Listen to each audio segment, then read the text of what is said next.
माथे पर बिंदिया, आंखों में काजल और रंगीन परांदी में वो बेहद खूबसूरत लग रही थी। बाबूजी, मैं कैसी दिख रही हूँ? उसने मेरा हाथ पकड़कर पूछा तो मैं उस दिन उसके सौंदर्य को निहारता ही रह गया। ऐसा लगा जैसे ईश्वर ने उसे फुर्सत में गढ़ा है।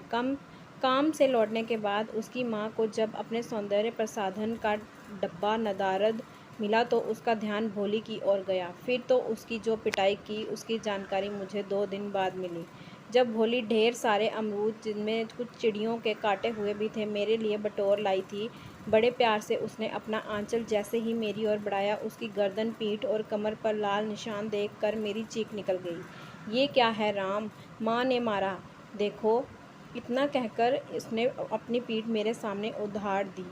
नादान लड़की इतना भी नहीं जानती कि किसी पुरुष के सामने इस तरह खुद को निर्वस्त्र नहीं करते, लेकिन आप तो मेरे हैं, मेरे अपने। उसके इस अपनेपन ने जैसे मुझे सारी दुनिया की खुशियाँ दे दी। उस दिन समझ गया कि दुनिया में प्यार से बड़ी अमीरी और कुछ नहीं हो सकती। उस दिन हम दोनों ने खूब मज़ा किया, सीढ़ियों पर बैठकर खूब अमरूद खाए, खट्टी मीठी इमली का स्वाद चखा। भोली इधर उधर के समाचार सुनाती रही।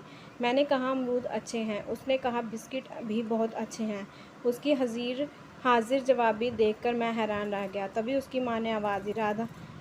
भोली ने कोई उत्तर नहीं दिया तो वो छड़ी लेकर भोली की ओर दौड़ी। खतरा देखते ही भोली ने माँ पर अमरूदों की बमबारी शुरू कर दी। धीरे धीरे मैं वहाँ के माहौल में इतना रस बच गया कि लौटना भी है कि ये सोचना उसमें अरुचि लगने लगी। मैं यह पढ़ता भोली मनोविवाद में डूबा रहता। यहाँ की हरियाली, लोग दिन में सिर्फ एक बार आने वाली बस निस्बता सब अपने से ही लगने लगे। 1-2 रोज़ में से राधा नहीं आ रही थी। मुझे आशंका हुई कि शायद वो बीमार है। भोली अब मेरी ज़िंदगी की अभिन्न हिस्सा बन गई थी। उसके प्रति मेरे मन में एक गहरा लगाव, निस्वार्थ श्रद्धा, अटूट विश्वास और ऐसी अपरिभाषित चाहत सी महसूस होने लगी थी जिसे शब्दों में व्यक्त करना मुश्किल था। इसे महज आकर्षण की संज्ञा भी नहीं दी जा सकती, क्योंकि आकर्षण तो वक्त के साथ साथ कम हो जाता, ये चाहत तो दिन ब दिन मधुर स्मृतियों में संचित हो जा रही थी। तो क्या ये प्यार था? अभी मैं पूरी तरह समझ नहीं पाया था। सुबह रात बजे वो मुझे पूरा दिन इधर-उधर से इधर चमकती रहती।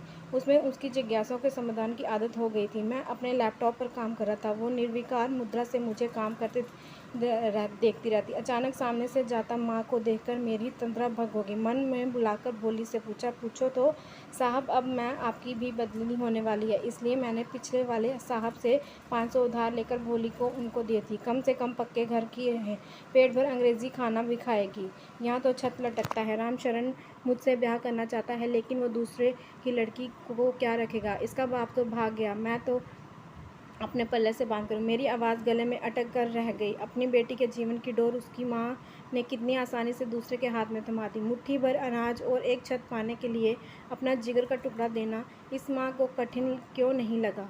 मुझे अपना शोध, फील्ड वर्क और निष्कर्ष बड़े बेमानी लगे। ऐसा लगा जैसे मैंने समाज कल्याण का काम चिंदा करके ध्वस्त हो गया। मैं भोली को इस तरह नहीं छोड़ सकता। मुझे जल्द उससे मिलना